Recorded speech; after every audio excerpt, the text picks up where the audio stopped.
नमस्कार, स्वामी समर्थ. कसे आहात सर्व? मस्त ना? तर मस्तच असायला पाहिजे. माझ्या एका नवीन ब्लॉगमध्ये परत एकदा माझ्या गोड ताईंचे, मैत्रिणींचे, ताईंनो मनापासून खूप खूप स्वागत आहे. व्हिडिओ आहे 1 तारखेचा. तर इथं बघू शकताय, हे संध्याकाळचं स्वयंपाकाचं तुम्हाला थोडासा व्हिडिओ शूट केला होता.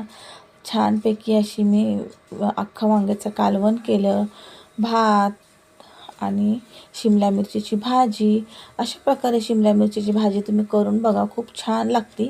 शेंगदाणे, हिरवी मिरची, लसूण, जिरे, हळद, मीठ हे सगळं वाटून छान अशी शिमला मिरची कापून धुवून परतून घ्यायची तेलात आणि छान ती मसाला वाटलेला फोडणी देऊन मस्त अशी भाजी करून घ्यायची.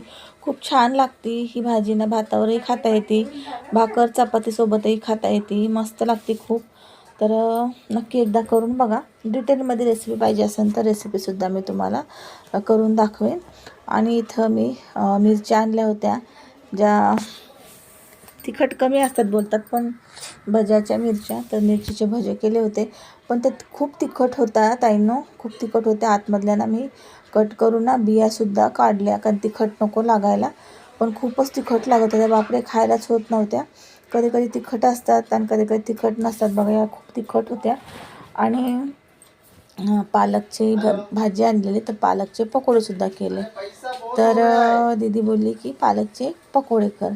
तर मस्त असे पालकचे पकोडे केले. तर जे जे पानं ना कमीच केले मी तरी, कारण जे जे पानं होते ना चांगले खराब वगैरे नाही झालेले, त्या पानांचे तेवढेच केले. बाकीचे पानं ना खूप म्हणजे हे होते, फुलं वगैरे पडलेले असे. त्यामुळं ना मी ते पानं घेतले नाही. भज्यांना कसे छान असे हिरवेगार आणि छान असे प्लेन पानं लागतात. तर मी जेवढे होते तेवढे घेतले, बाकीचे ठेवले, म्हणले भाजीला होत आहे.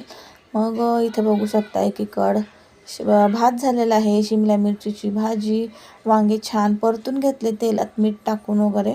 आणि देठं बोलतात तर देठं काढले होते, कारण वांगे ना ते देठं खूप खराब होते. खराब म्हणजे पिवळेसे पडलेले होते, कारण वांगे 2 दिवस झाले आणले होते. त्याच्यामुळं मग ते देठं मी काढून टाकले. ताजे असे हिरवेगार असल्यामुळे देठं आपण काटे काढून मी करते. पण देठं ताजे नसले, पिवळेसर पडलेले असले किंवा काळसर, तर मी काढून टाकते. मग तर छानपैकी मसाला केला आहे. कोण कोण असं माझ्या पद्धतीने वांग्याचं कालवण करतं नक्की मला कमेंट करून सांगा. खूप छान लागतं हे वांग्याचं कालवण. आमच्या घरात सर्वांचं फेवरेट आहे पहिल्यापासून. पण अशा पद्धतीने केल्यावरच, जर फक्त मसाला वाटून जसं आपण दुसरे कालवणं करतो तसं केल्यावरती मग ते कोण जास्त खात नाही. पण अशा प्रकारे जर मी वांग्याचं कालवण केलं ना, तर हा खूप छान, त्यात भाकरी किंवा चपाती चुरून खाऊ शकतो, भातासोबतही खूप छान लागतं. पण त्यात ना मुलांना भरपूर सारे बटाटे लागतात, कारण मुलं तिघं पण वांगे वगैरे खात नाही, त्यांना बटाटे लागतात. मग त्याच्यामुळं मी बटाटे टाकते. बटाट्याने पण खूप छान कालवण होतं. पण ज्यावेळेस बटाटे नाही टाकून आपण, त्यावेळेस अजून फक्त वांग्याचं कालवण खूप छान होतं. पण मुलांना आवडतात म्हणून बटाटे टाकावंच लागतात. आणि बघू शकता वांग्याचा मसाला. जर तुम्हाला असं वाटत असेल तरी पाहिजे, तर जे मी शेंगदाणे वाटताना वेळेस घातले होते, ते शेंगदाण्याचा कूट तुम्ही लास्टला घालू शकता, म्हणजे कालवणाला तरी छान होती.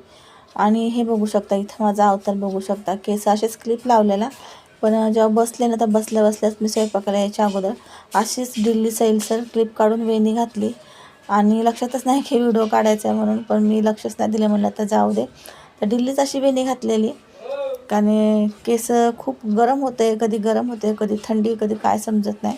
त्याच्यामुळं मी वेणी घालून घेतली. आणि इथं थोडासा कॅमेरा, इथं फोन पडला होता बरं का ताईंनो. मी तिथं ठेवला होता, तिथं 2-3 वेळेस त्या दिवशी व्हिडिओ बनवताच फोन पडला माझा. डायरेक्ट बेसिनमध्ये गेला आणि एकदा किचनवर पडला, एकदा बेसिनमध्ये पडला. असे 2 वेळेस फोन पडला एकाच दिवसाला. कारण काय होतं, मी तिथं असते ना, तर मला माहिती तिथं फोन ठेवला आहे, पण कोणी पण तिथं बेसिनमध्ये हात वगैरे धुवायला येतं, माझं लक्ष नसतं, मी स्वयंपाक करत असते. तर 2 वेळेस, एकदा यश आला, एकदा आर्य आला, असं 2 वेळेस माझा फोन धक्का लागून पडला. कारण मी मान्यच्या इथेच ठेवलेला आहे. तर इथं ना स्वयंपाकाची घाई चालली होती. तर पटापट स्वयंपाक करत आहे लवकर होण्यासाठी. आणि खूपच गडबड करत आहे, कारण की एवढा सगळा स्वयंपाक करायचा म्हणल्यानं वांग्याचं कालवण वगैरे असलं म्हणलं का थोडा उशीरच लागतो. कारण तो मसाला काढा, भाजा, वाटा, नंतर परत परतवा, नंतर मग ते कालवण शिजायला. कारण वांगे तर मी अगोदरच अर्धवट शिजून घेते तेलामध्ये. कधी कधी बटाटेसुद्धा शिजवते, पण कधी कधी डायरेक्ट टाकून देते वेळ नसल्यावरती. आणि वांग्याचंच सर्व तयारी चालू आहे कालवणाचीच, म्हणजे सर्व झाले, मसालाच परतून होतोय. आणि गरमही खूप व्हायला लागले ताईनं, तर स्वयंपाक करायलाही मन होत नाही, एवढं गरम होत आहे. बाहेर पाऊस चालू आहे आणि घरामध्ये गरम होत आहे. आणि आतल्या रूममध्ये कसं फॅन वगैरे नसल्यामुळं ना, टेबल फॅन आम्ही लावते, पण तरी पण खूप गरम होतं. टेबल फॅन नाही, ॲडजस्ट फॅन. आणि इथं बघू शकता माझा अवतार असा काही होता. तर इथं थोडंसं मध्ये शूट करा आपला अवतार. तर बघा, अवताराकडे लक्ष देऊ नका, इथं कामं खूप असतात, तर स्वतःकडे लक्ष द्यायला पण आता सध्या तर वेळ नाही आहे. आणि ते छानपैकी आपलं असं कालवून झालं, त्यात मी पाणी वांगे टाकून घेते. मस्त असं कालवून कडून घ्यायचं. बटाटे शिजूपर्यंत, वांगे शिजायला वेळ लागत नाही, अर्धवट परतून घेतलेत म्हणून थोडंसं बटाटे शिजायलाच वेळ लागतो. तरी बटाटे पण मस्त असे मी वाफून घेतलेले आहे मसाल्यामध्ये. आणि ताईंना व्हिडिओ आवडतात की नाही नक्की कमेंट करून सांगा. असेच व्हिडिओ, ब्लॉग, रेसिपी, माहिती बघण्यासाठी नक्की चॅनल लाईक, शेअर, सबस्क्राईब करत जा. आणि इथं बघू शकता मिरच्या पण ह्या ना, वांगे आणले तेव्हा चालेल, तर मिरच्याचे जे देठं आहेत ना, ते काळे पडलेले होते. लगेच बघा काळे पडतात. पिशवीत घालून ठेवलं होतं ते देठंसुद्धा मी काढले, जे खराब होते ते देठं काढून घेतले. मिरच्या अशा मधून अशा उभे कट करून घेतल्या आणि त्याच्यातल्या बियासुद्धा काढल्या. आणि थोडं अगदी एकदम थोडं बोटाला लागण एवढंच मीठ त्याच्यामध्ये जरासं चोळून घेतलं मी प्रत्येक मिरचीला, कारण की मग खारट पण व्हायला नको आणि जास्त आळणी पण नको. तर इथं मिरच्या घेतलेल्या आहेत बघा, मिरच्या. आणि इथं कालवणही शिजते. पीठ काढून घेतलेलं आहे, चणापीठ, मीठ, हळद आणि ओवा थोडंसं. आणि एवढे मी पालकचे भजे करणार आहे. ही कढई बघा घेतली आहे, पण कढई ना ह्याच्यामध्ये ना लगेच जळतं. तळणीचे पदार्थ छान होतात, पण काय होतं, जे आपण भाजायला वगैरे घेतलं ना, समजा रवा, असा काहीच रवा उपमा केला होता, तर ह्याच्यामध्येच छान अशी क्यूट आणि नवीन वस्तू असली का आपल्याला करायला खूप छान वाटतं, मजा वाटते, आवडही तेवढीच वाटते, म्हणजे उत्साह वाटतो.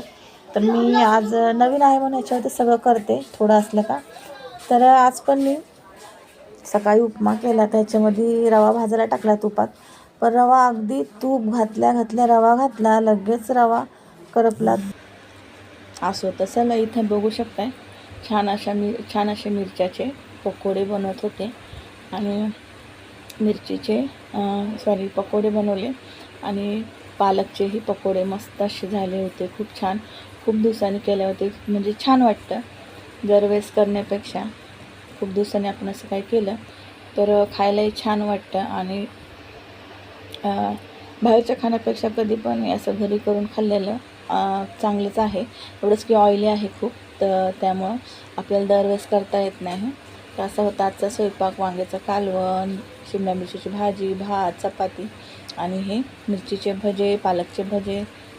कसं वाटलं आजचा व्हिडिओ नक्की कमेंट करून सांगा.